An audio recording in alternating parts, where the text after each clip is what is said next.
Hello student, Kalyani IAS academy के online platform पर आपका स्वागत है। मैं हूं लखन दायमा, आपको एनपीएसआई के लिए हिंदी पढ़ा रहा हूं। फ्रेंड, पिछले क्लास में हमने आपको बताया था व्याकरण का अर्थ, भाषा का अर्थ, भाषा की उत्पत्ति और भाषा के प्रकार, ये हमने आपको बताए थे। आज हम इसमें पढ़ने वाले हैं आर्य भाषा। तो भारत में आर्य भाषा किसे कहा जाता है और आर्य भाषा की शुरुआत कैसे हुई। इसके बाद फिर हम पढ़ेंगे कि भारत में हिंदी भाषा का विकास तथा हिंदी शब्द की उत्पत्ति कैसे हुई। ये हम आज के लेक्चर में आपको पढ़ाएंगे। तो चलिए इसमें शुरू करते हैं। भारतीय आर्य भाषा, देखिए इसमें भारतीय आर्य भाषा, ठीक है। अब जब हमारे भारत में भाषा को शुरू किया गया है तो शुरुआत में हम देखते हैं कि हमारे भारत में भारतीय आर्य भाषा की शुरुआत हुई थी। तो भारतीय आर्य भाषा नाम क्यों दिया गया है? क्योंकि भारत में आर्यों के द्वारा इस भाषा को शुरू किया गया था, इसलिए इसे भारतीय आर्य भाषा कहते हैं। अब भारत में आर्य लोग आए कहां से थे, तो ये आपको याद रखना है फ्रेंड। तो भारत में आर्य लोग आए थे मध्य एशिया से। भारत में आर्य लोग कहां से आए थे? ये मध्य एशिया से आए थे। और मध्य एशिया किसे कहा जाता है? तो मध्य एशिया जो रूस है, मंगोलिया है, ठीक है, और चाइना वाला क्षेत्र है, इसको मिलाकर कहा जाता है मध्य एशिया। तो मध्य एशिया से आए थे ये आर्य लोग, ठीक है। ये वक्तव्य या यह विचार किसने व्यक्त किया था कि ये लोग मध्य एशिया से आए थे? तो यह जानकारी हमें मैक्स मूलर ने दी थी। तो मैक्स मूलर एक अंग्रेज था जिसने बताया था कि ये अंग्रेज लोग कहां से, सॉरी, ये आर्य लोग कहां से आए हैं? तो ये लोग मध्य एशिया से आए हैं, ये बताया था मैक्स मूलर ने। और मैक्स मूलर का सिद्धांत सर्वमान्य है, ठीक है, ये आपको ध्यान रखना है। अब हमारे भारत में आर्य लोग आ जाते हैं। तो आर्यों ने ईरानियों और दरद लोगों से अलग हमारे भारत में एक भाषा को शुरू किया था जिसे हम भारतीय आर्य भाषा कहते हैं। और ये आर्य लोग हमारे भारत में कब आए थे? तो ये आर्यों के बारे में बताया जाता है कि ये लोग हमारे भारत में 1500 ईसा पूर्व में भारत आए थे। और ये हमारे भारत में किधर से प्रवेश करते हैं? तो हमारे भारत में पश्चिमोत्तर क्षेत्र से प्रवेश करते हैं। तो पश्चिमोत्तर क्षेत्र मतलब पश्चिम धन उत्तर बराबर पश्चिमोत्तर, अर्थात ये पाकिस्तान की सीमा तरफ से या पाकिस्तान तरफ से ये लोग हमारे भारत में प्रवेश करते हैं। आ रहा समझ में? ये आपको ध्यान रखना है। तो ये आर्य लोग हमारे भारत में 1500 ईसा पूर्व में प्रवेश करते हैं, जो पश्चिमी क्षेत्र था हमारे भारत का। तो पश्चिमी उत्तरी क्षेत्र है, वहां से लोग प्रवेश करते हैं, जिसको अपन आज वर्तमान में पाकिस्तान क्षेत्र कहते हैं। तो इधर से ये लोग हमारे भारत में प्रवेश करते हैं और इन्होंने ही हमारे भारत में आर्य भाषा को शुरू किया था। तो भारत में आर्यों ने जिस भाषा को शुरू किया था उसे कहा जाता है आर्य भाषा। आ रहा समझ में? और इन आर्यों की भाषा कौन सी थी? तो इन आर्यों की भाषा थी संस्कृत।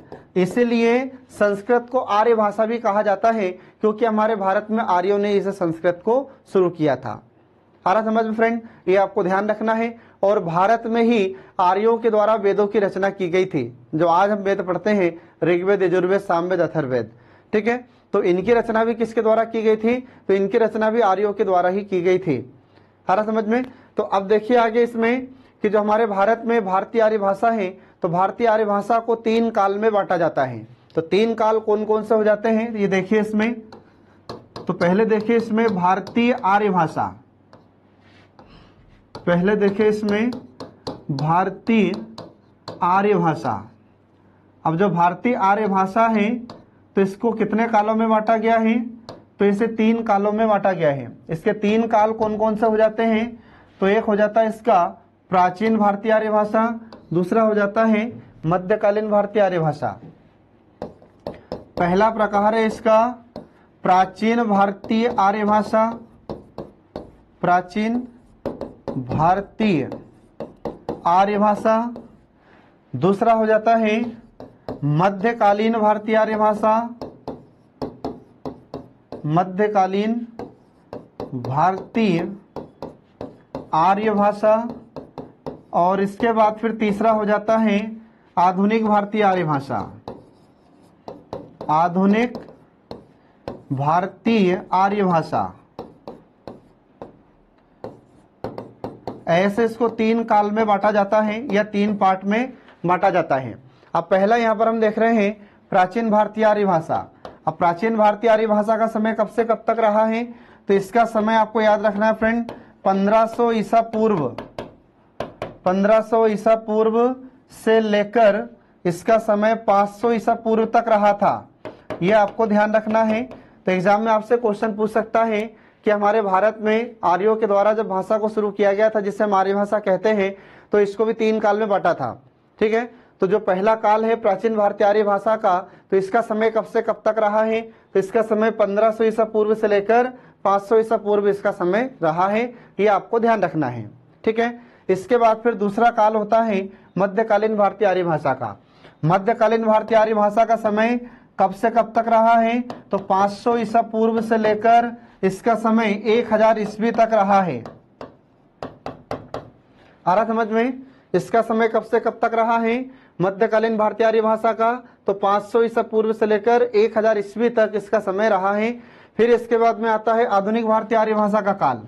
अब जो आधुनिक भारतीय आर्य भाषा है, तो इसका समय कब से कब तक रहा है? तो इसका समय 1000 ईस्वी से लेकर अब तक इसका समय रहा है। 1000 ईस्वी से अब तक ये इसका समय रहा है आधुनिक भारतीय आर्य भाषा का। ये आपको ध्यान रखना फ्रेंड। ठीक है, अब इसमें हम आपको सबसे पहले बताते हैं कि प्राचीन भारतीय आर्य भाषा, तो इस काल में क्या क्या हुआ। ठीक है, ये अब इसमें हम शुरू कर रहे हैं। तो देखिए, इसमें पहले देखिए प्राचीन भारतीय आर्य भाषा, प्राचीन भारतीय आर्य भाषा। ठीक है, पहले देखिए इसमें प्राचीन भारतीय आर्य भाषा। अब इसका समय कब से कब तक रहा था? तो अभी थोड़ी देर पहले मैंने आपको बताया है कि इसका समय 1500 ईसा पूर्व से लेकर 500 ईसा पूर्व इसका समय रहा है। ठीक है, 500 ईसा पूर्व इसका समय रहा है। अब यहाँ पर ईसा पूर्व का मतलब क्या हुआ?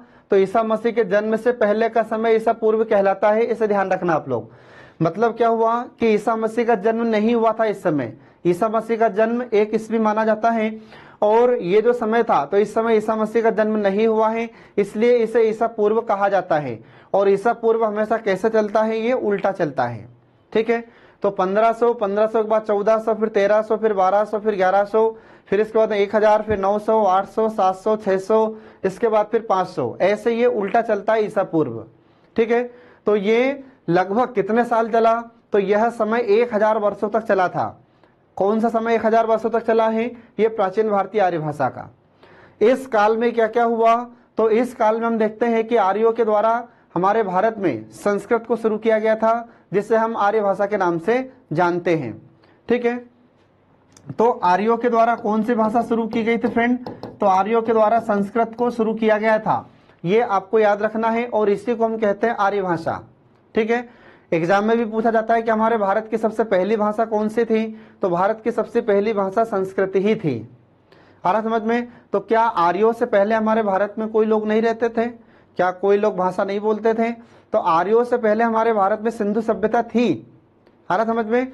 तो आर्यों से पहले जो सिंधु सभ्यता थी, और सिंधु सभ्यता के लोग भी भाषा बोलते थे और लिखते थे, लेकिन वो लिखते क्या थे ये आज तक उसको पढ़ा नहीं जा सका है। और इसके बाद में भाषा कौन सी बोलते थे आज तक किसी को पता नहीं चला है। ठीक है, इसलिए हम उनके द्वारा बोली गई भाषा को और उनके द्वारा लिखी गई लिपि को मान्य या उनको मान्यता नहीं देते हैं।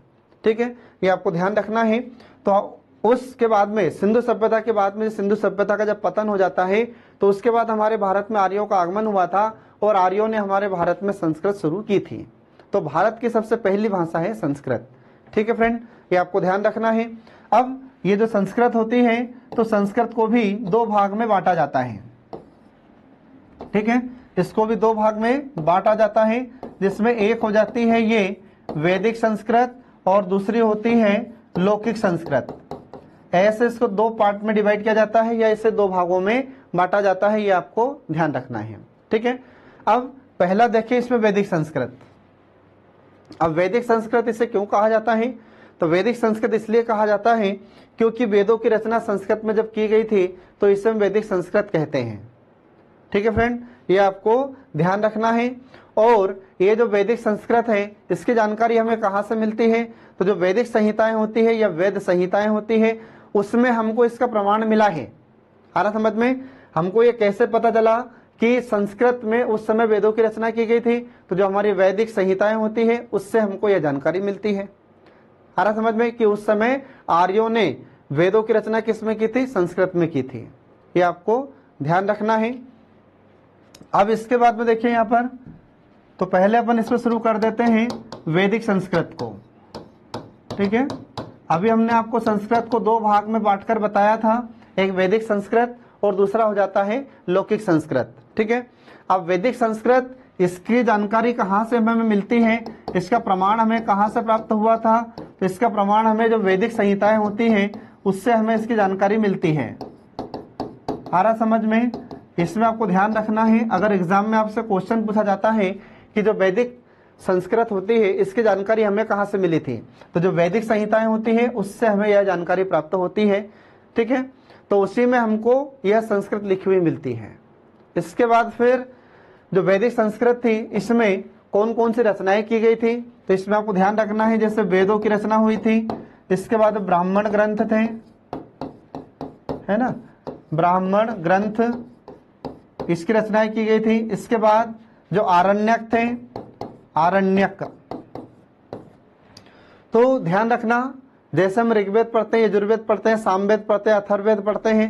ठीक है, तो ये जो वेद थे तो इन वेदों के से कंप्लीट नहीं लिखा गया था, इनको सब अलग अलग भाग में लिखा गया था। फिर इनको संकलित करने का काम, इनको इकट्ठा करने का काम कृष्ण द्वैपायन ने किया था।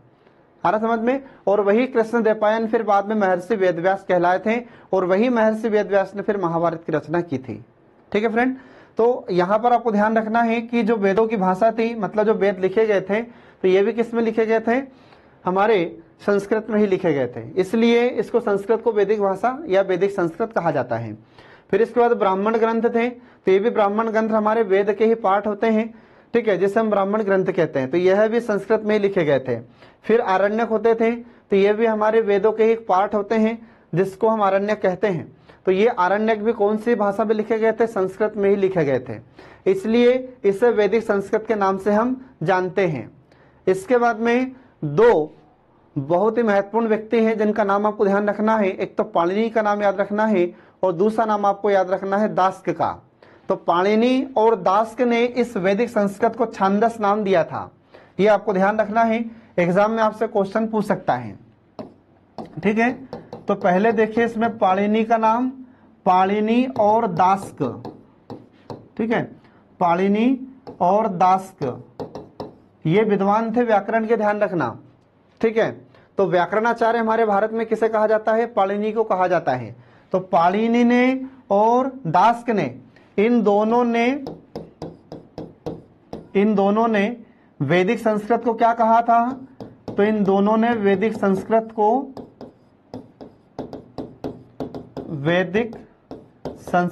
को छांदस कहा था। क्या कहा था?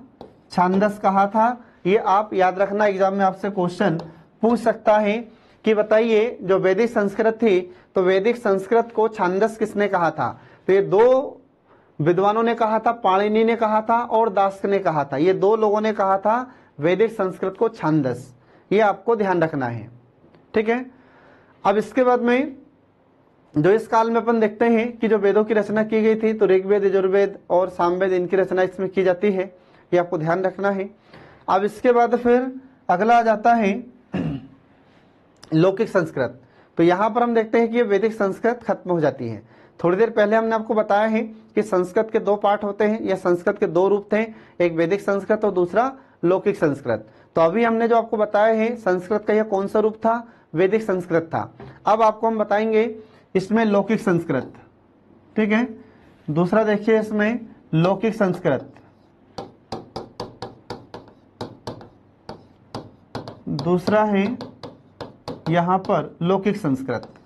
अब लौकिक संस्कृत किसे कहा जाता है? तो लौकिक संस्कृत यह संस्कृत का सरल रूप था, जिसे हम लौकिक संस्कृत कहते हैं। ध्यान रखना, एग्जाम में अगर आपसे क्वेश्चन पूछा जाता है कि लौकिक संस्कृत क्या थी, तो ये वैदिक संस्कृत का सरलतम रूप था। यह वैदिक संस्कृत का सरलतम रूप है। ये कौन सी भाषा? ये लौकिक संस्कृत। तो इसको याद रखना, एग्जाम में आपसे पूछ सकता है कि वैदिक संस्कृत का सबसे सरलतम रूप कौन सा है, तो ये है लौकिक संस्कृत। ठीक है फ्रेंड, ये आपको ध्यान रखना है। अब इसके बाद जो लौकिक संस्कृत थी तो इसमें कुछ विद्वानों के द्वारा बाद में फिर रचनाएं की जाने लगी थी, और ऐसे ही विद्वान का नाम आपको ध्यान रखना है पाणिनि का।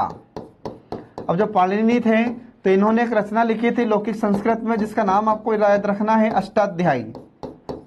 इनकी रचना का नाम क्या था, इनकी रचना का नाम था अष्टाध्यायी। तो यही अष्टाध्यायी पाणिनि के द्वारा लिखी गई रचना है, और इसी में हमको व्याकरण का ज्ञान भी होता है। तो जब इन्होंने अष्टाध्यायी में व्याकरण का वर्णन किया है तो इसीलिए इन्हें व्याकरणाचार्य के नाम से भी जाना जाता है, व्याकरण का ज्ञाता भी इन्हें कहा जाता है। ये आपको इसमें ध्यान रखना है फ्रेंड। ठीक है, तो इस प्रकार हम देखते हैं कि लौकिक संस्कृत में फिर अब बहुत सारी रचनाएं लोगों के द्वारा या जो लेखक थे उनके द्वारा लिखी जाने लगी थी। तो यह वैदिक संस्कृत का सरल रूप थी, इसलिए लोगों के द्वारा बाद में रचनाएं लिखना प्रारंभ कर दिया जा चुका था। आ रहा समझ में? जबकि जो वेदों की रचना हुई थी तो वेदों की रचनाओं में जो वैदिक संस्कृत का प्रयोग किया जाता था तो वह लौकिक संस्कृत की तुलना में कठिन हुआ करती थी। ठीक है, तो ये आपको ध्यान रखना है।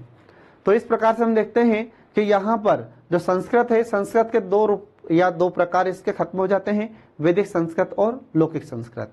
ठीक है, तो ये थी प्राचीन भारतीय आर्य भाषा। अब इसके बाद शुरू कर रहे हैं मध्यकालीन भारतीय आर्य भाषा। तो अभी हमने आपको थोड़ी देर पहले बताया है कि हमारे भारत में आर्यों के द्वारा भाषा को शुरू किया जाता है, जिसको हम भारतीय आर्य भाषा कहते हैं। और भारतीय आर्य भाषा को 3 काल में बांटा है, प्राचीन भारतीय आर्य भाषा, दूसरा मध्यकालीन भारतीय आर्य भाषा, और तीसरा हो जाता है आधुनिक भारतीय आर्य भाषा। ऐसे 3 काल में इसे बांटा गया है। तो पहला प्रकार हमने बताया आपको प्राचीन भारतीय आर्य भाषा का। अब दूसरा देखिए मध्यकालीन भारतीय आर्य भाषा।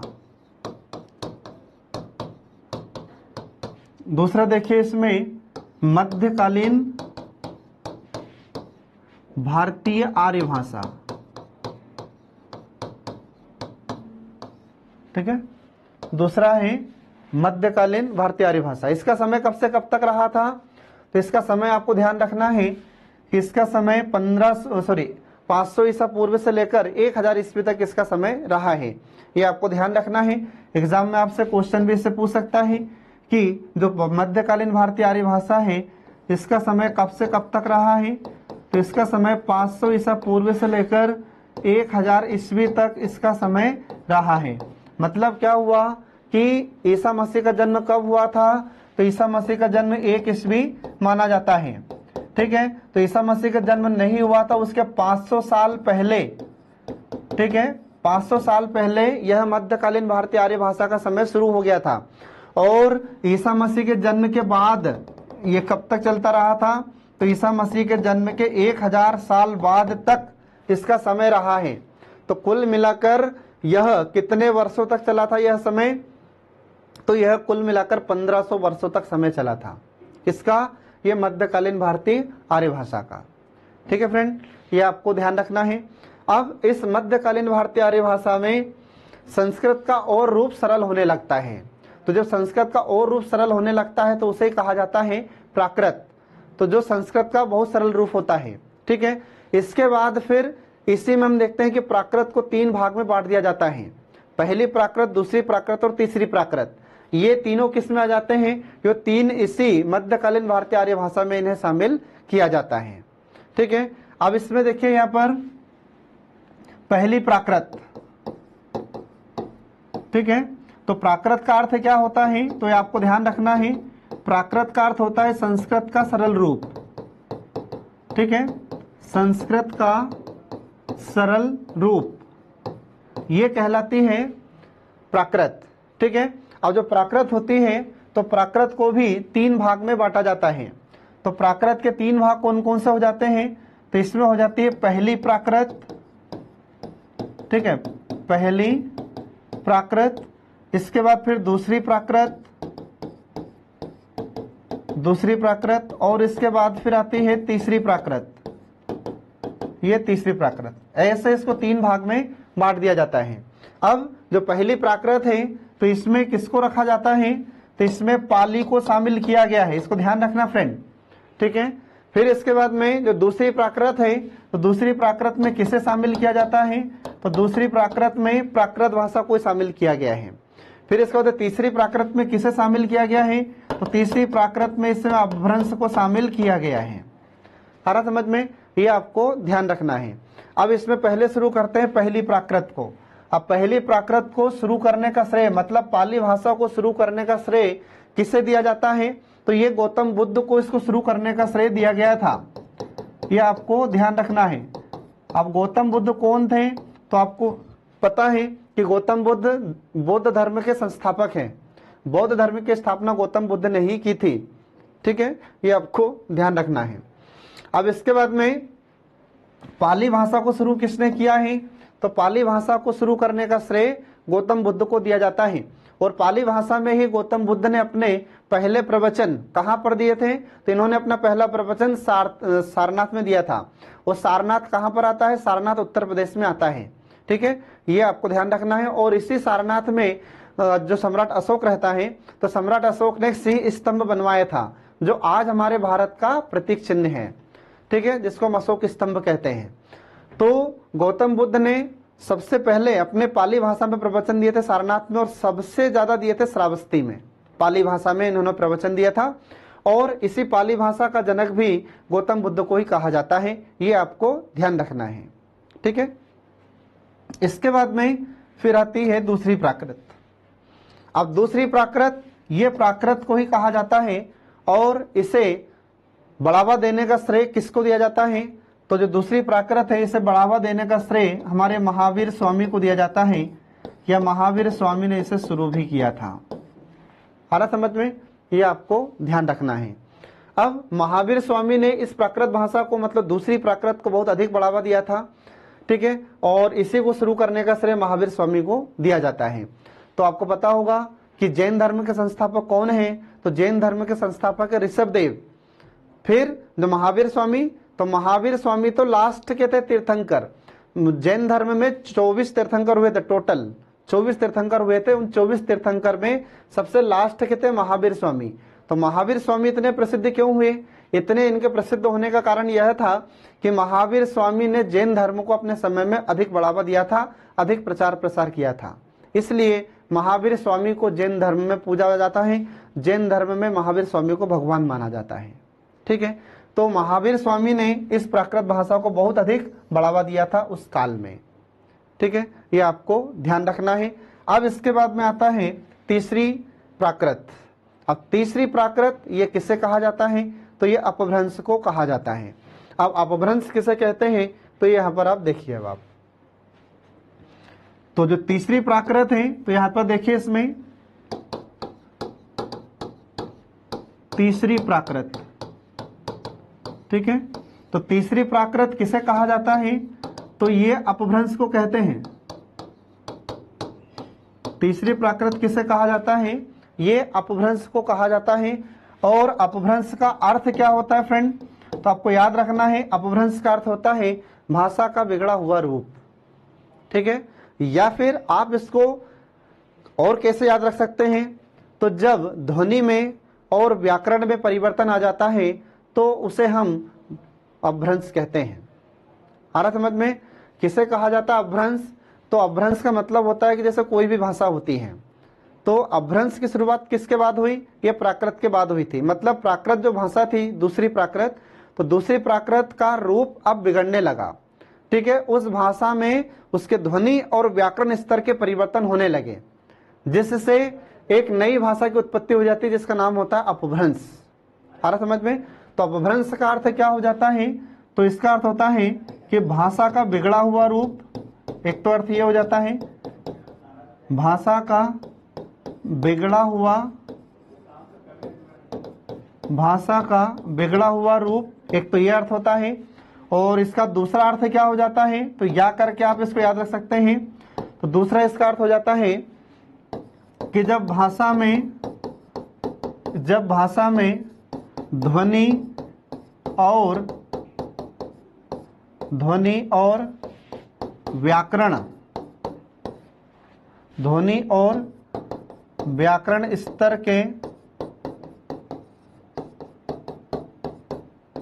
व्याकरण स्तर के परिवर्तन हो जाते हैं, तो उसे हम अपभ्रंश कहते हैं। ये आपको ध्यान रखना है फ्रेंड। ठीक है। तो इन दोनों में से जो आपको सरल रूप लगे आप उसको याद रख सकते हैं अपभ्रंश के अर्थ में। तो पहला अर्थ क्या है, तो पहला अर्थ है कि भाषा का बिगड़ा हुआ रूप। जब भाषा का रूप बिगड़ने लगता है मतलब प्राकृत का रूप बिगड़ने लगा तो वो क्या कहलाई, अपभ्रंश।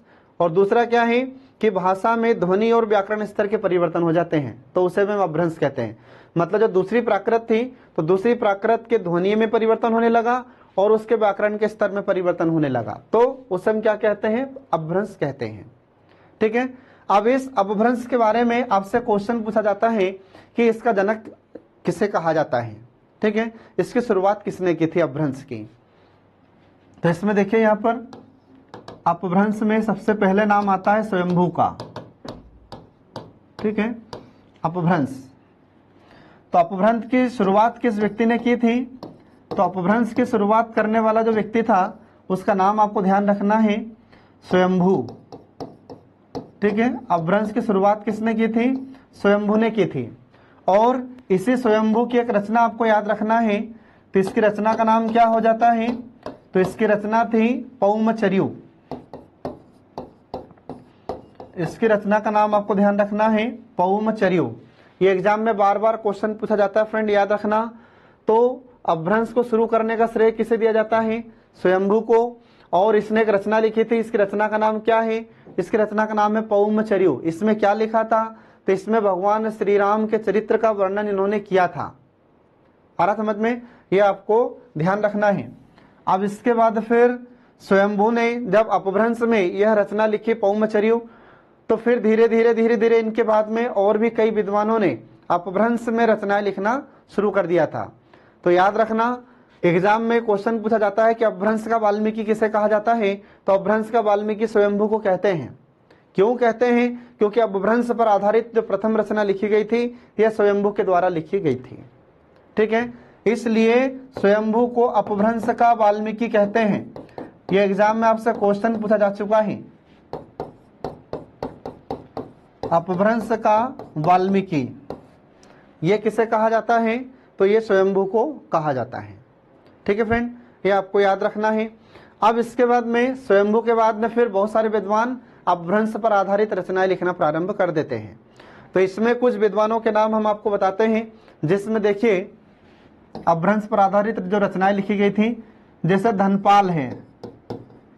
ठीक है, तो धनपाल की एक रचना है जिसे आपको ध्यान रखना है, भविष्यत कहा।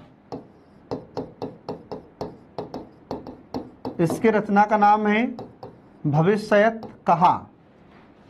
आ रहा समझ में, ये आपको ध्यान रखना है। तो एग्जाम में आपसे क्वेश्चन पूछ सकता है कि भविष्यत कहा किसकी रचना है, तो ये धनपाल की रचना है। कौन सी भाषा में लिखी गई थी, तो ये अपभ्रंश में लिखी गई थी।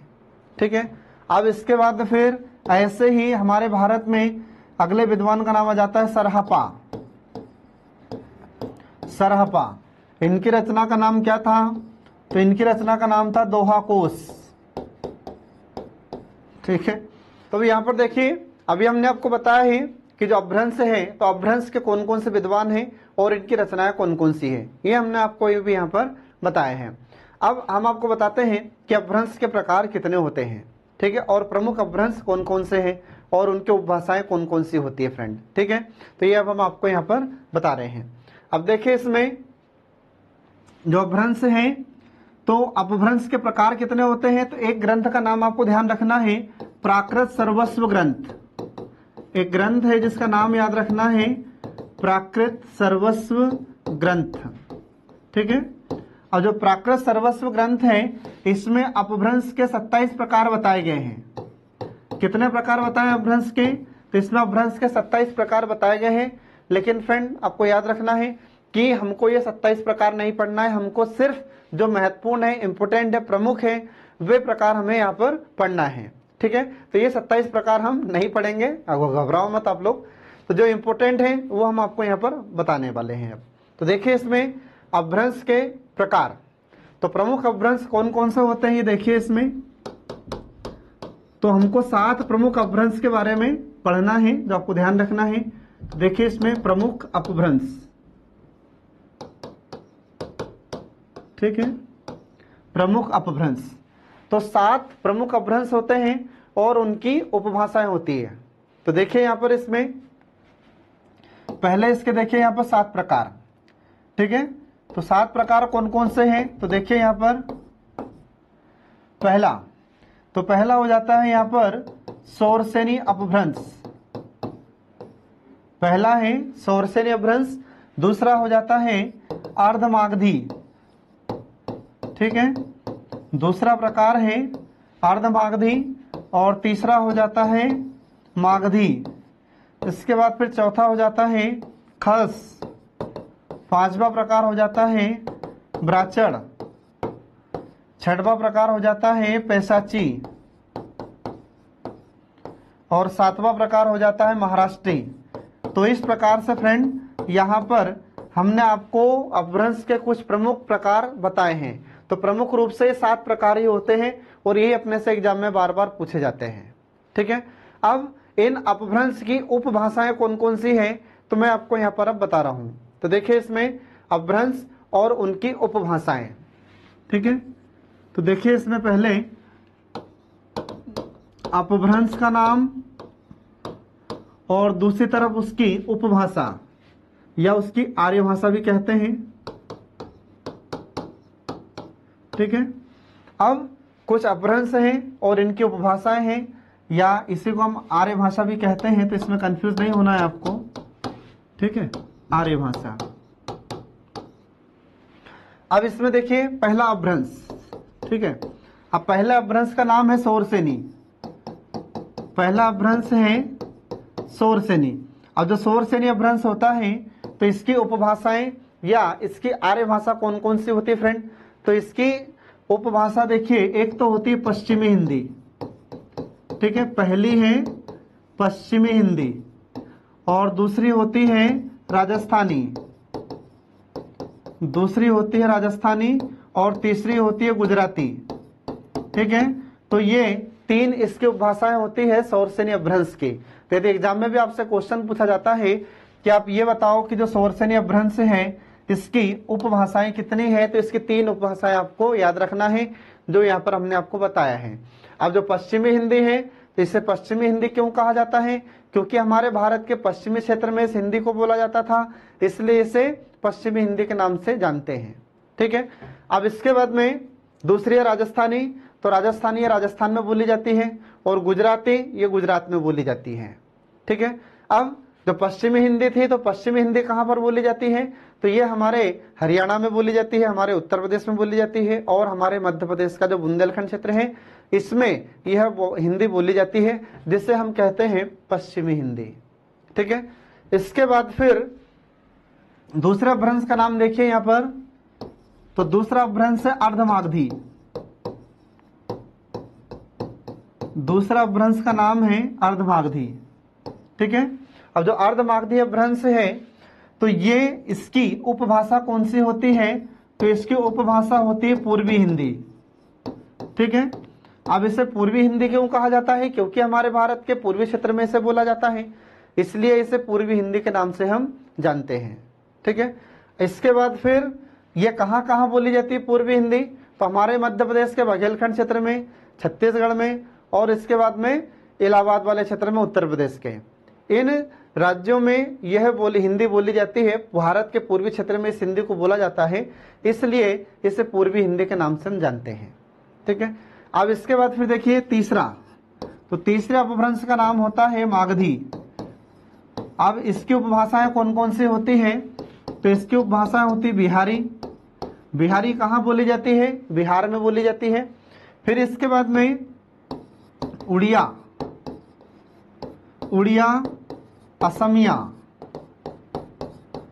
असमिया और बांग्ला,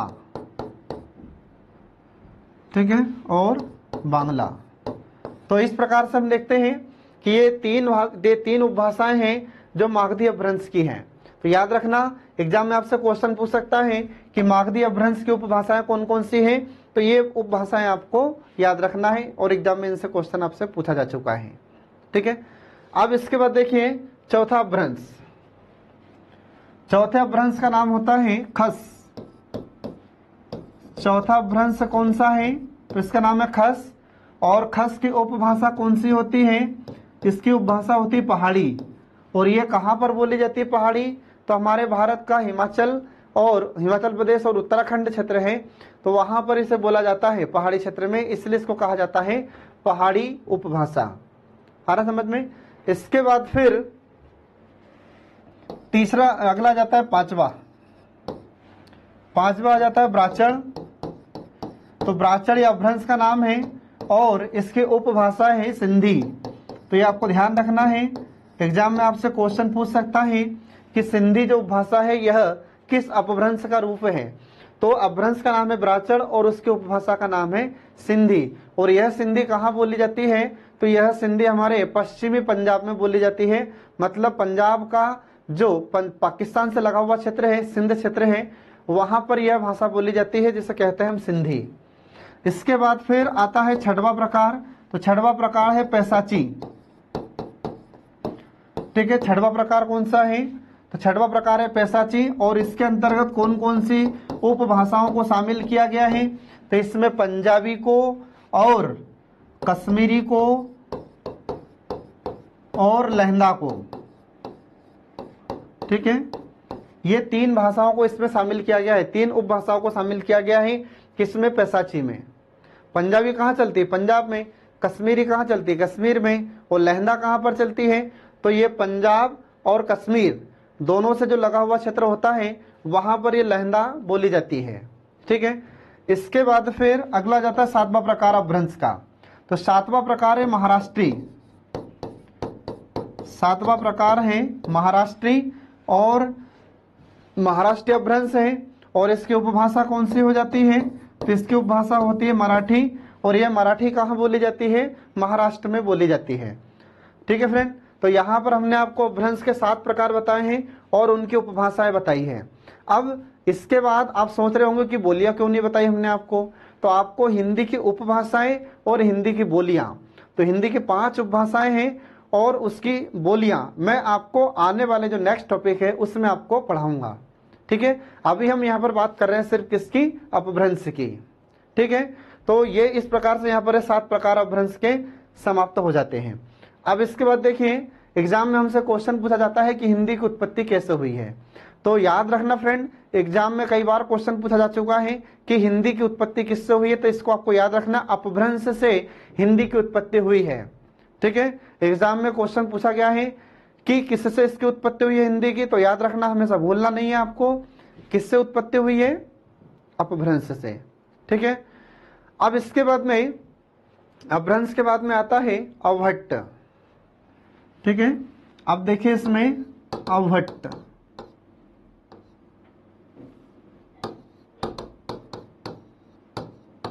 अब आ जाता है अवहट्ट। अब अवहट्ट किसे कहा जाता है, तो अवहट्ट में आपको ध्यान रखना है, अवहट्ट का अर्थ आपको ध्यान रखना है कि अपभ्रंश, अपभ्रंश का परवर्ती रूप, अपभ्रंश का परवर्ती रूप अवहट्ट कहलाता है। ये आपको ध्यान रखना है। तो इसको सरल शब्दों में बिल्कुल याद रखना कि अपभ्रंश का अपभ्रंश या अपभ्रंश का परवर्ती रूप अवहट्ट कहलाता है। आ रहा समझ में। अब इसका मतलब क्या हो गया कि अपभ्रंश का परवर्ती रूप मतलब जब अपभ्रंश के भी रूप में परिवर्तन होने लगा तो उसे कहा जाता है अवहट्ट। ठीक है फ्रेंड, ये आपको ध्यान रखना है। अब इसके बाद में अवहट्ट से संबंधित कौन कौन से विद्वान हैं, कौन कौन से विद्वानों ने अवहट्ट पर आधारित रचनाएं लिखी है। तो कुछ विद्वानों के नाम देखिए जिन्होंने अवहट्ट पर आधारित रचनाएं लिखी है। इसके बाद में एक और हिंदी का महत्वपूर्ण विद्वान है जिसका नाम है सुनीति कुमार चटर्जी। तो सुनीति कुमार चटर्जी ने कहा है कि अवहट्ट अपभ्रंश और आधुनिक भाषाओं के बीच की कड़ी है। ये स्टेटमेंट इनका आपको याद रखना है और एग्जाम में आपसे क्वेश्चन पूछ सकता है। तो क्या नाम है, नाम है उनका सुनीति। ठीक है, नाम है सुनीति कुमार चटर्जी। तो सुनीति कुमार चटर्जी ने क्या बोला है अवहट्ट के बारे में, तो इन्होंने कहा है कि अवहट्ट, इन्होंने कहा है कि अवहट्ट अपभ्रंश, अवहट्ट अपभ्रंश और आधुनिक आधुनिक भाषाओं के बीच की कड़ी है।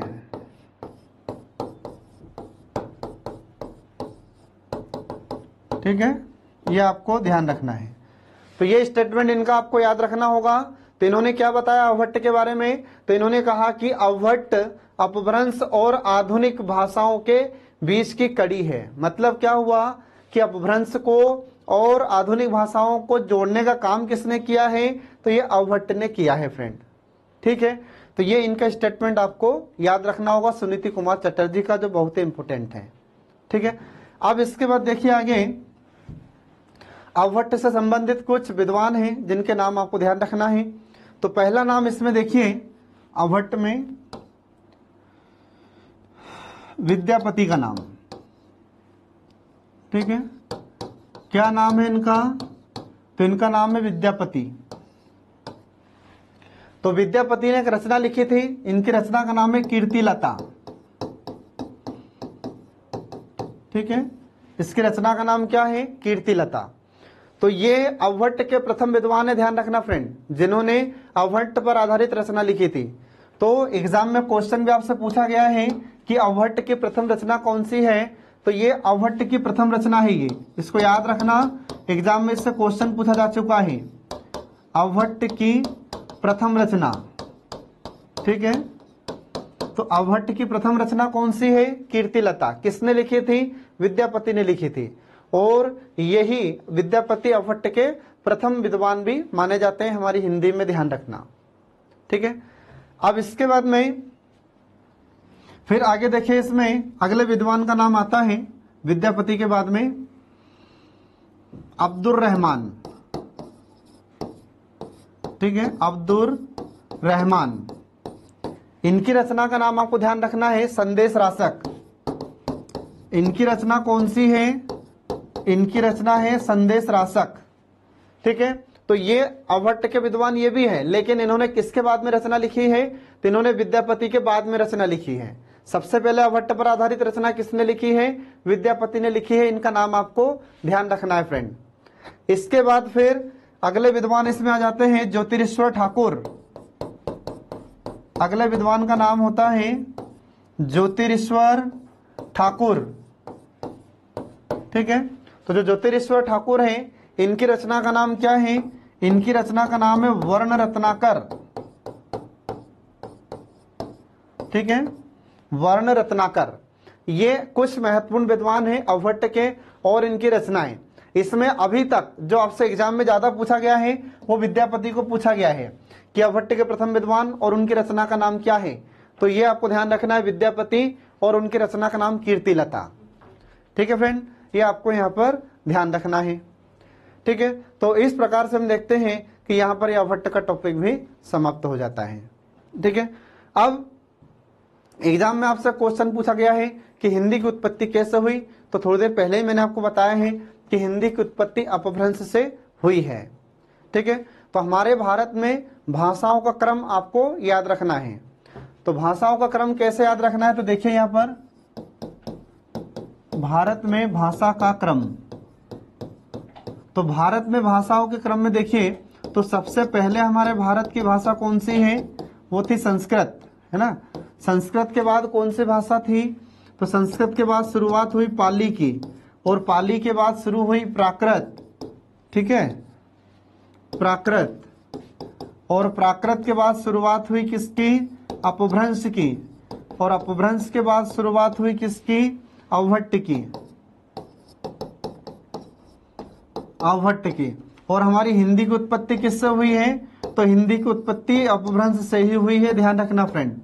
एग्जाम में क्वेश्चन भी पूछा जा चुका है कि हिंदी की उत्पत्ति किससे होती है? तो अपभ्रंश से होती है।